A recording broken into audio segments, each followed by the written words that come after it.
I feel like I do a Zealandism like this almost even multiple times a week at this point.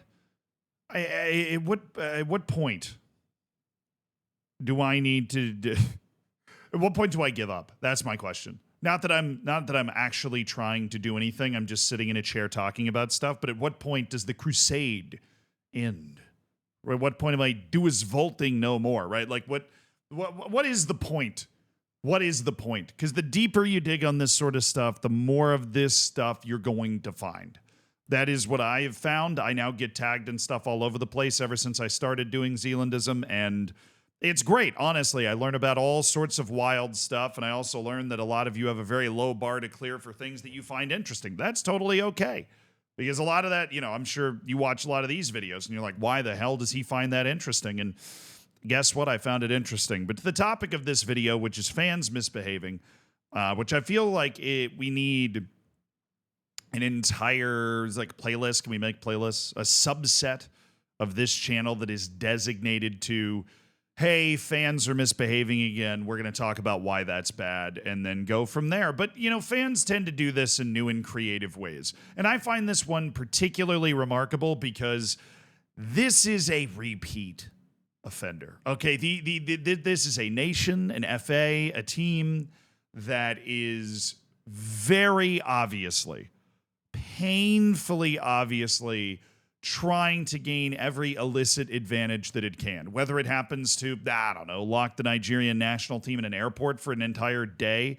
A match that was, by the way, voided and then Nigeria was awarded all 3 points for, which was kind of important because if Libya, the country that we're talking about here, had gotten those 3 points, then maybe they would have had a damn chance to make it out of their group. But going into the final day of their group play, Libya did not have a chance to make it out of where they happened to be. And I know that because I have the ability to pull up the table. I'm trying to do it right now. It's just taking me a really weirdly long amount of time. I feel like I would have been able to do it before. See, here's your 3-0 loss to Nigeria. If Libya had turned that into a draw or a win, they would have been going into the final day with a chance to beat Benin and then make it to AFCON. Now, they still had that chance. They just needed to win by multiple goals to flip the goal difference. And to Benin's credit, they managed to show up and gut out a 0-0 draw in what their captain, Mounier, Steve Mounier here, described as a war zone. All right? And look, in the United States, in let's say Western Europe, in a lot of places, right, that have not known war, using the phrase, it is a war zone, is parlance for the line was too long at the grocery store. I think I've actually used that phrase for that exact reason. Mounier, on the other hand, is the captain of a country that shares a border with multiple nations that have had military coups that have occurred not too long ago, and other multiple nations that have had civil wars and all this, super happy fun times. So throwing around the phrase, it was like a war zone in Africa, particularly in that part of Western Africa, that is not a phrase I would imagine is being thrown around lightly. Maybe I'm thinking too far into it. Maybe it's being used the same way. And if I'm in, Abidjan, Ivory Coast, and I say, man, the grocery store was like a war zone today, everybody be like, why aren't you speaking French? But also, yeah, totally, it was. The full quote also said, not the Libyan team, nor the country, nor the supporters respected us before the game. Don't worry, we have footage. We're going to get to the footage. But the Benin national team went through an experience that sounds like is becoming all too familiar. And the African Federation has shown that it is not necessarily afraid to take action here. It awarded the points to Nigeria because they were made to wait in an airport for an entire day. And look, you can't put fans in the stadium if you can't guarantee the safety of the players. If it's going to be an actual problem, you can't put fans in the stadium. We know this because there was a giant riot that a bunch of fans died in Egypt, and then they just banned fans from the stadium for years. That happened in Africa. That happened. All right, it is possible to ban fans from stadiums for games. They've done it to Mexico multiple times because the Mexican fans create an unsafe atmosphere, right? They ban the fans from the stadiums. I've been talking about this in South America, where you have managers getting suspended for years because they quote unquote incite the fans, as if this, the fans are this group of just rabid hyenas that the slightest provocation, they just start absolutely losing their minds and throwing things and running onto the field. When in reality, you just need to be able to control the game better. And honestly, in Africa, considering the wide variety of political disagreements and all these sorts of things that are going on in Africa, the number of countries that you need to get to agree on anything in Africa, it's just a higher number.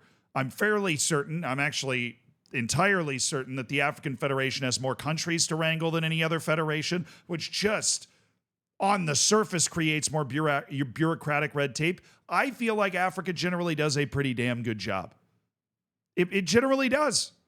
Considering all of the loopholes it has to jump through. Sudan's got a civil war, boom, they're playing in Tunisia, right? You got a home game in Liberia. You got games in, Somalia, right? Like you're playing games in these types of places that have really struggled to uphold a central state for a significant period of time. And those games are going off without a hitch. I spend more time talking about the fact that Brazil can't stop drilling people in the head with various things.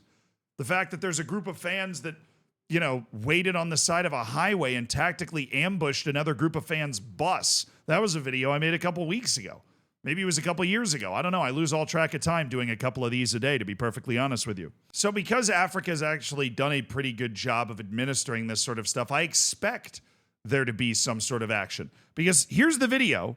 This is the team from Benin leaving the field in Libya. In Libya, leaving the field after a 0-0 draw. Libya had the slim chance that a multi-goal win could have flipped them into AFCON. It did not happen. And then here we go. Benin running off the field. I mean, they are running off the field like a war zone. I mean, they're, hands over your head, trying to keep debris from hitting you in the head, getting to shelter as quickly as possible. I mean, they look like NPCs in a video game when you press the wrong button and accidentally blow up part of a building. Like that's that sort of reaction. That's what that looks like. Then they knew this was going to be a problem, because look at how much room is off the pitch in this stadium. There's a whole track. There's this whole thing. They've also kept fans out of the first couple of rows. That clearly was their goal. Didn't sell any tickets or whatever. I don't know exactly you're enforcing that.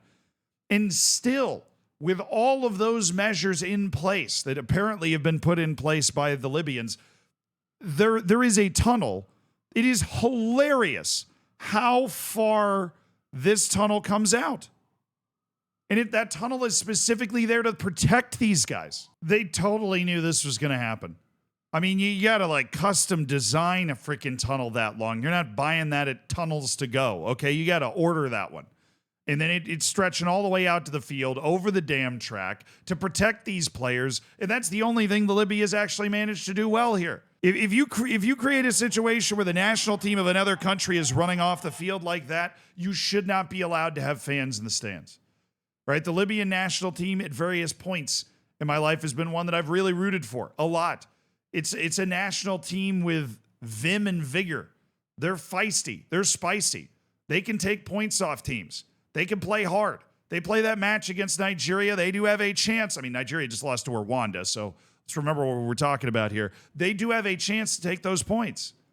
They do. But, a spade's a spade here. This is a dangerous environment to play in, and it's in Libya. And based off the fact that you locked the Nigerian team in the freaking, airport for a day, this is a structural issue. And that's what Mounier is kind of hinting at here, is that it was the team, the country, the supporters, everything about their experience to go play this road game, the transportation, the hotel, all of that stuff.